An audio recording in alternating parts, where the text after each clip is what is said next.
general consensus about this book is that it's gonna wreck you. So the price of community is being inconvenienced, and I think that this book really amplifies that message. I hate men. I hate that man. Hate that man. This book was hot. Like, I don't know what else to say. Okay. Wow. Wow. Wow. Wow. Wow. Wow. Wow. Wow.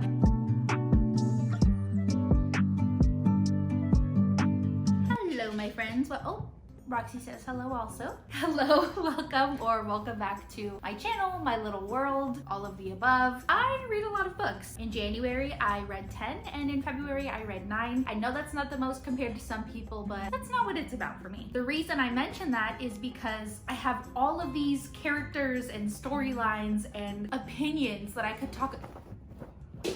Thank you, Roxy. These opinions that I could talk about forever and ever, but I don't have anybody to talk about them with because no matter how much someone loves me, I'm not gonna make them sit for 36 straight hours while I talk about how good a slow burn was, okay? So I've decided to make little reading wrap-up videos because they're fun and I like watching them, and I love books now more than ever as a form of escapism. Whether or not that's a good thing, it is something that keeps me sane and creative. And if you're watching this, I probably don't have to explain to you all of the reasons why one would be obsessed with books. Let's get into it. Oh my gosh, I didn't even introduce myself. My name is Rosalie. Thank you for being here. Let's get into the books that I read in February and what I honestly thought about them. Okay, pulling up the goods. I use FABLE to track my reading. I used to use Goodreads, but I think we all know why we're making the switch. And honestly, it's not a loss because the interface on there just isn't fun. I know this isn't a video about FABLE, but since it's relevant to the topic, I highly recommend making the switch if you haven't already. The colors, the layout, the information that it gives you is just so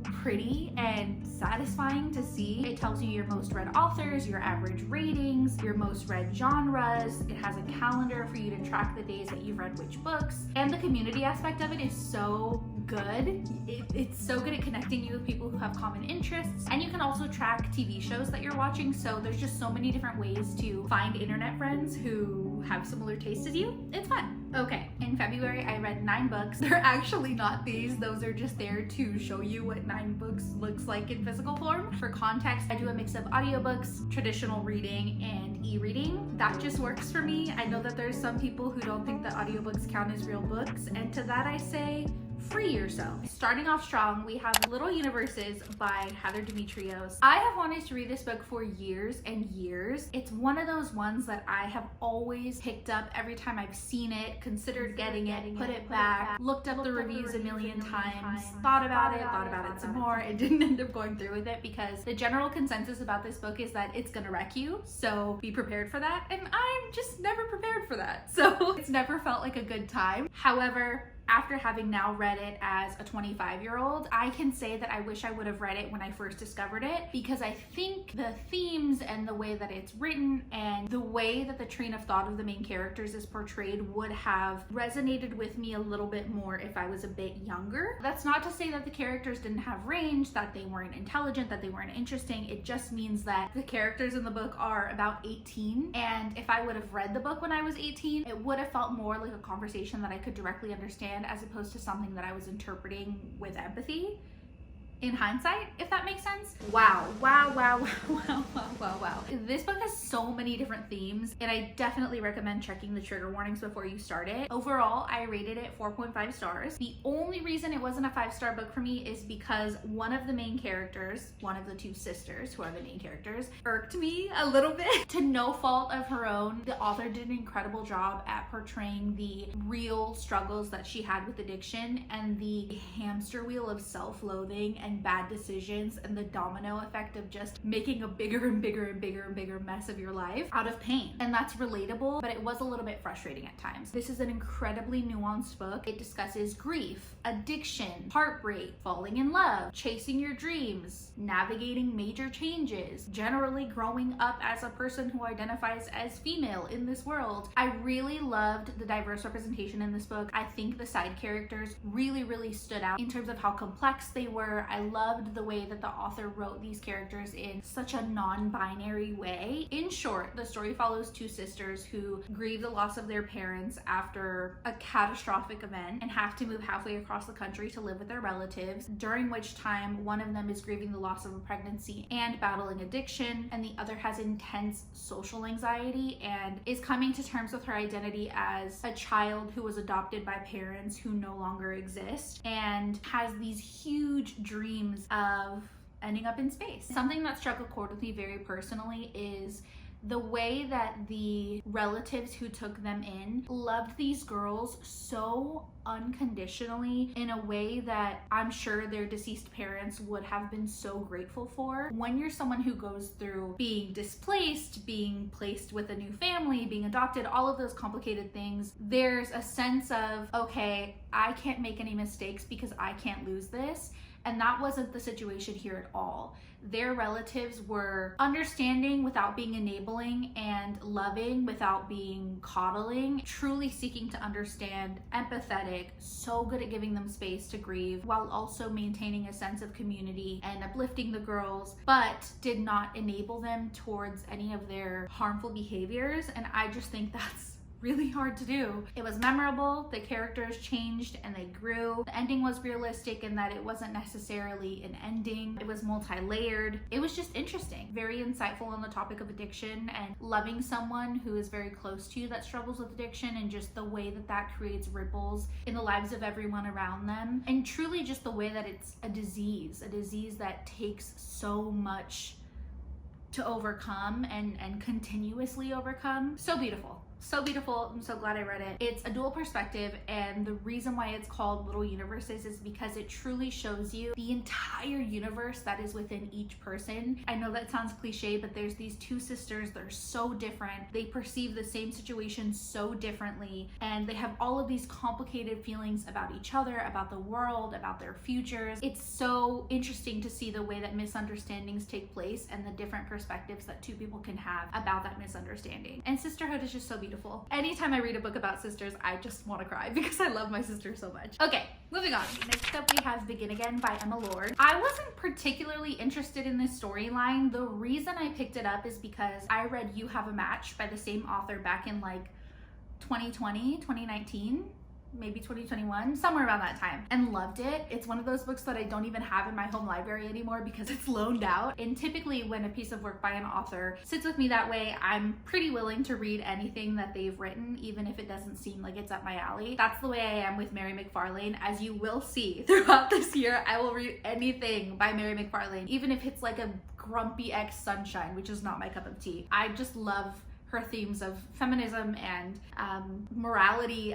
That's a different topic altogether. The book follows a girl into her first semester at a university that her parents met at and her partner goes to, but unbeknownst to her has actually transferred away from. She makes friends. She is trying to find her identity within the legacy that has come before her. She falls in love. She gets her heart broken. She's uncovering this big secret that she's been chasing after her entire life. She's navigating a difficult relationship with her father after her mom's death complicated things. And she just kind of acts as this glue for everyone around her. And while that's beautiful and really introduces a feeling of community, it also really puts a spotlight on her tendency to act like a savior. And I loved how self-aware it was. I loved how willing she was to communicate her feelings with anyone from friends to a romantic love interest to her own father, who had the power to completely obliterate her feelings. I loved how she wore her heart on her sleeve and she wasn't embarrassed about the things she liked or the things she felt. In a world that is so misogynistic and so degrading towards women who are the least bit bubbly, she was so unapologetically herself. The choices she ends up making with the information that becomes available to her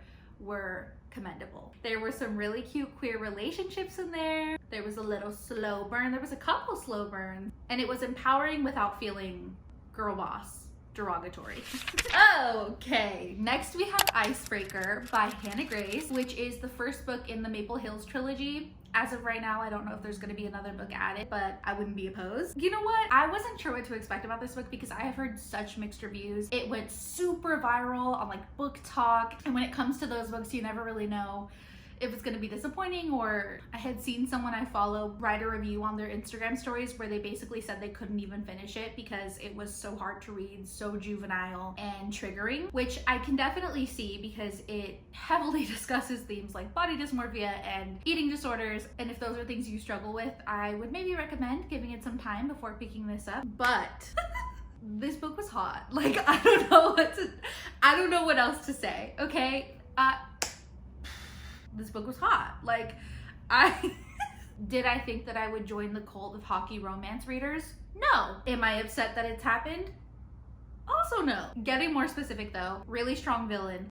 Hated the villain. Her dance partner, I think his name was Alex. I can't even remember his name.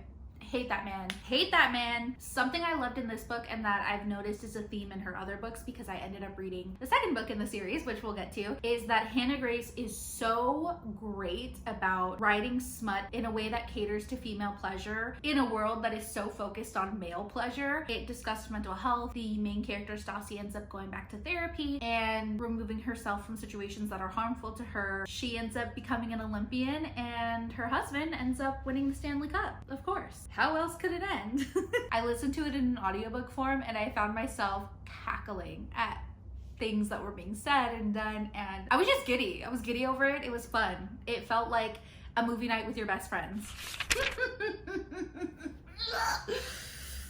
Next we have Between Us by Mhairi McFarlane, my queen.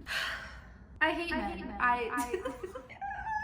This book is about a couple, okay, in which our main character is a teacher and her partner is a famous TV producer, director guy thing. They've been together for a very long time, and while they have kind of been on a downward trajectory for the past couple of years, our main character has a sudden realization that things are much worse off than she thought. Her partner's airing a new show, and to celebrate the premiere, she, him, and all of their closest friends go to a cabin for the weekend. She talks a lot about the disparities in income as some of the friends in the group become more wealthy and more established in their careers, and how that's difficult to navigate as you get older, which is really refreshing to read in a book and very realistic. They're in this mansion rental. They're away for the weekend. Drinking ensues. There's some drama. At the end of the night, they sit down on the couch and play the show. She realizes that there are striking parallels between the show that her partner has made and her life, more specifically, private, intimate details about her life that she has told him in confidence. And understandably,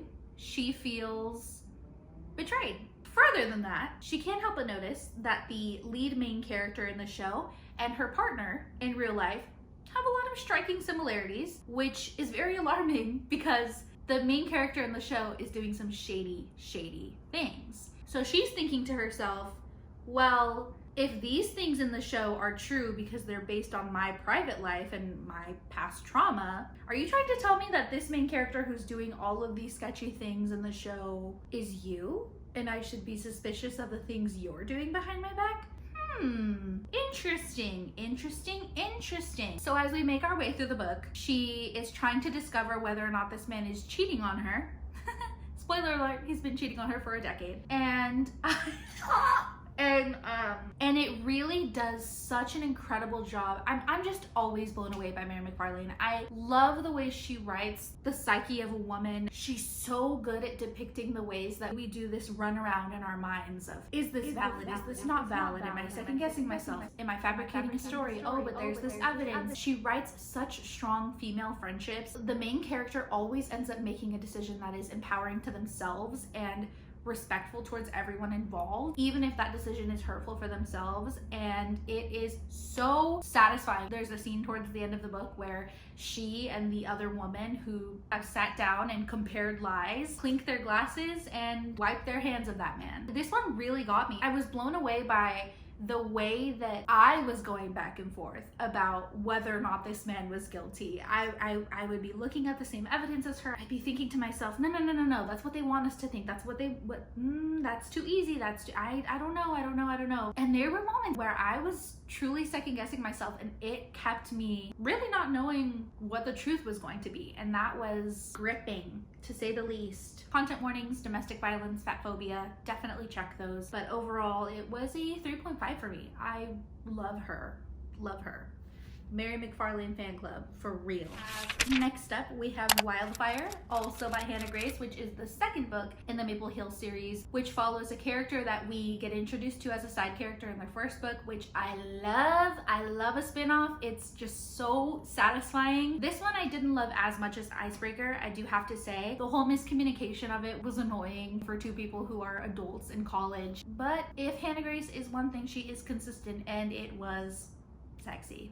So next we have When You Were Mine by Rebecca Serle. I hope that's how you say her name, Serle. I'm pretty sure it's Serle. This one I was inclined to reach for because in January I read Expiration Dates by her and I could not put it down. I read it in one sitting. I don't know what it was about it. It wasn't even anything extraordinary, but I think the way she writes is just very satisfying to me. I really enjoyed In 5 Years when I read it last year, so I was like, let's give this a go. I didn't know this until I started it, but it's actually the book that inspired the show Rosalie. I've never seen it, but do with that information what you will. The story is based in California and is a modern day retelling of Romeo and Juliet from the perspective of the girl who had reciprocal feelings for Romeo before Juliet came along. I don't know. I don't know how I felt about this one. As could be expected in a retelling of this particular story, there was themes of suicidal ideation, death, family drama, tragedies, complicated relationships, but it was mixed into a wealthy suburban world full of mean girls. And it just, yeah, I don't know. It was fine.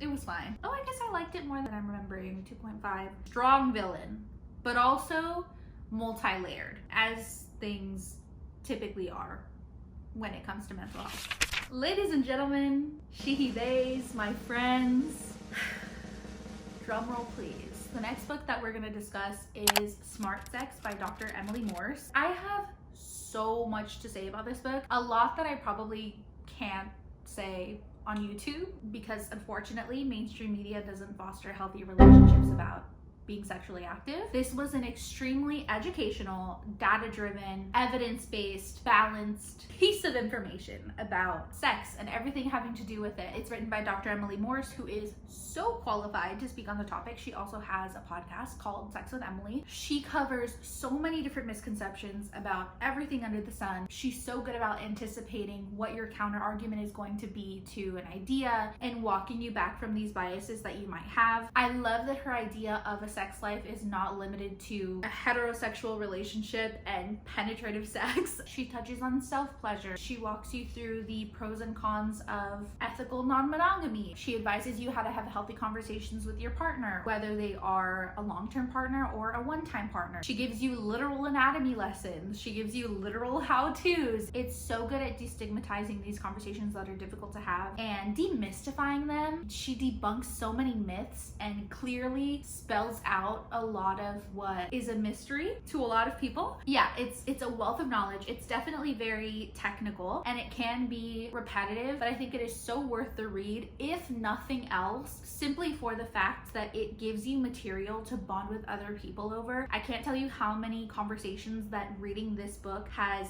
enabled me to have with my friends about our sexual exploration and our preferences and our questions and our fears. Apart from anything the book offered, and it offered a lot, it gave me a bridge to walk over into these conversations with other people that then allowed me to expand my mind even more. And in today's political climate, it is more important than ever to be informed about reproductive systems and pleasure and autonomy. So I definitely recommend it. Last but certainly not least, and I have just realized as I'm approaching this last book that I said I read 9 books and I'm pretty sure it was actually 8. I apologize. Our 8th book is Interesting Facts About Space by Emily Austin. There are so many different things that I could say to describe this book, but truly I think that the publisher did an incredible job summarizing it in this line. A hilarious and ultimately hopeful novel for anyone who has ever worried they might be a terrible person. It also calls it fast-paced, but I don't agree with that. I think it's pretty steadily paced, a little slow at times. This entire book follows the train of thought of our main character, who has so many different things about her that make her interesting, and while there wasn't a clear plot or anything dramatic that really happens, I guess there is, I don't know. I somehow couldn't bring myself to stop listening to it. There were several moments throughout the book where I would think, oh my god, I'm not the only person who thinks that. Her brain was very analytical and truly just neurodivergent. She has these niche interests that are so interesting to read about as a person who loves hearing about niche topics. She's a true crime junkie, and throughout the book she's reciting all of these facts about serial killers as kind of a coping mechanism, and that was interesting for me as someone who also listens to true crime. I know it sounds kind of irrelevant because the book is titled Interesting Facts About Space, but she also does recite interesting facts about space as a way to connect with the people around her through her social anxiety. It is her default tool for initiating conversation when she doesn't know what to say or navigating emotions that are difficult to feel. I love her mind. I love her perspective of the world. The writer did such an incredible job of making me question whether or not her paranoia was paranoia or if it was a set of circumstances that were truly endangering her, as is the story of our lives as women. Content warnings, self-harm, homophobia, grief, death, ableism. Something that was so interesting to me was seeing the way people treated her before versus after knowing she had impaired hearing. She had one ear that she was completely deaf in and the other that she could hear in. And there would be moments throughout the book where she would just be strolling through the grocery store and suddenly she would hear someone scream at her like, how many times do I have to say excuse me? You're so rude. And she would just be like, whoa, where is this coming from? Because it would be the first time she could hear them, because she couldn't hear them the first 3-4 times they said excuse me, and just the way people would be gagged after she said, I'm deaf and I couldn't hear you. It was also very interesting when she started going to therapy and her therapist explained all of the ways in which a hearing impairment can affect your mental health, and the way that connecting with an online community on Reddit made her feel so validated in the experiences that she was having. This is a bit of a spoiler, but in the beginning of the book, she finds out that one of the women she's casually hooking up with is married and she's the other woman, which she obviously doesn't want to be, and then she gets caught in this love triangle that ultimately ends up in her being in a relationship with the woman who was cheated on. It's so complicated. Apart from that, something I really adored about her was the refreshing sense of duty that she had towards her mother. I think in the Western world, we're so quick to lean towards ideas of cutting off anything that doesn't serve us and setting strict boundaries and not doing anything that inconveniences us. But the price of community is being inconvenienced, and I think that this book really amplifies that message. She is so willing to give the benefit of the doubt to several people in her life and truly makes an effort to maintain relationships even when it's hard and it's complicated and it's scary. She's honest, and she does an incredible job of not misplacing blame. For example, when she was younger, her father left her and her mother and got remarried, had other children, and she, as an adult, after his passing, makes a real effort to have a relationship with those girls and ultimately does, and that's hard to do. Yeah, it was good. I enjoyed it. I rated that one 3.5 stars. And there we have it. I hope you enjoyed. I will have my Fable linked below if you're curious about what I'm reading, what I'm thinking, what I'm watching, how I'm feeling. I'll also leave a link to Libby down below in case you haven't heard of it. I'm sure you have if you're watching this video, but Libby is a free resource that you can use with a library card from your area to access magazines, audiobooks, regular books for free, and is a really great way to connect with material that maybe you wouldn't be able to access a physical copy of if you live in a more rural area. In Texas specifically, there are obviously a lot of rural areas that are disconnected from major cities, and Houston in particular allows you to use their library card with Libby regardless of where you live in the state. So the more you know. Keep reading, keep loving, keep dreaming, and keep rambling about books, because I promise you there is somebody who wants to hear it. Thanks for being here. I'll see you soon. Bye.